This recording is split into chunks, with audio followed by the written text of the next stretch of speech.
Bello coi bambini così si fa.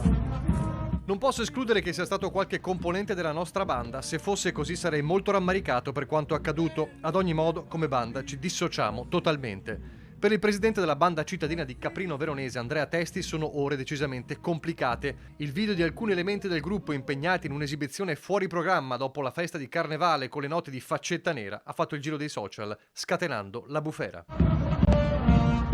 Bello coi bambini così si fa.